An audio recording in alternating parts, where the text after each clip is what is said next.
تمام تعریفیں اس کریٹر کے لیے جس نے اس یونیورس کو ایک مقصد کے تحت پیدا کیا ہے۔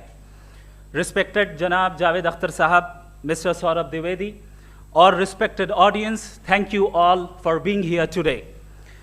آج کی ڈیبیٹ میں چونکہ ہم بات کرنے والے ہیں ڈز گاڈ ایگزسٹ کے ٹاپک پر، تو یہ ایک ایسا ٹاپک ہے جس کے متعلق کوئی بھی ڈیسیجن لینے کے لیے الگ الگ اسٹینڈرڈز ہو سکتے ہیں۔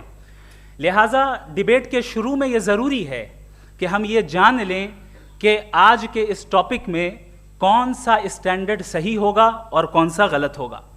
سب سے پہلا اسٹینڈرڈ جسے میں سمجھتا ہوں کہ ہمارے رسپیکٹڈ جناب جاوید اختر صاحب بڑی تیزی کے ساتھ اس کی طرف لپکیں گے، وہ ہے سائنس۔ جبکہ سائنس در حقیقت خدا کے ایگزسٹنس کو ڈائریکٹلی ثابت کرنے یا اس کے ایگزسٹنس کو ڈینائی کرنے کے لیے اسٹینڈرڈ نہیں بن سکتی۔ اور اس کی وجہ کیا ہے؟ یہ میں نہیں کہہ رہا، یہ وہ لوگ کہہ رہے ہیں جو سائنس کے ایکسپرٹس ہیں۔ نیشنل اکیڈمی آف سائنس کہتی ہے science doesn't have the processes to prove اور disprove the existence of God. Why? کیونکہ سائنس کا تعلق ایمپیریکل ایویڈنس سے ہے، اور ایمپیریکل ایویڈنسز کا تعلق ہمارے نیچرل اور فزیکل ورلڈ سے ہے، جبکہ گاڈ نان فزیکل اور سپر نیچرل ریالٹی ہے۔ لہٰذا نان فزیکل ریالٹی کو آپ اس ٹول کے ساتھ نہیں چیک کر سکتے جس کا کام فزیکل ریالٹی کو تلاش کرنا ہے۔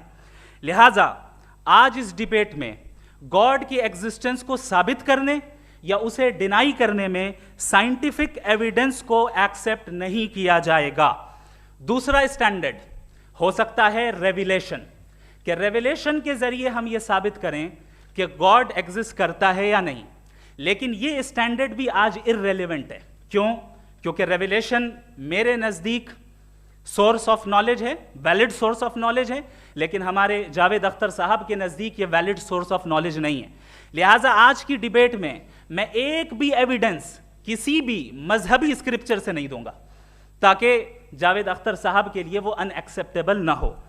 تیسرا جو معیار ہو سکتا ہے وہ ہے آبزرویشن، کہ بھائی کوئی کہے کہ ہمیں خدا دکھاؤ، اگر ہے تو دکھاؤ، یا یہ کہ خدا کے ایگزسٹنس پر ایمپیریکل ایویڈنس دو، تو یہ ہے در حقیقت غلط ٹول کا استعمال کرنا۔ یہ ایسا ہی ہے کہ جاوید صاحب مجھ سے یہ مطالبہ کریں کہ مفتی صاحب آپ میٹل ڈیٹیکٹر کے ذریعے پلاسٹک ڈیٹیکٹ کر کے دکھائیں۔ اب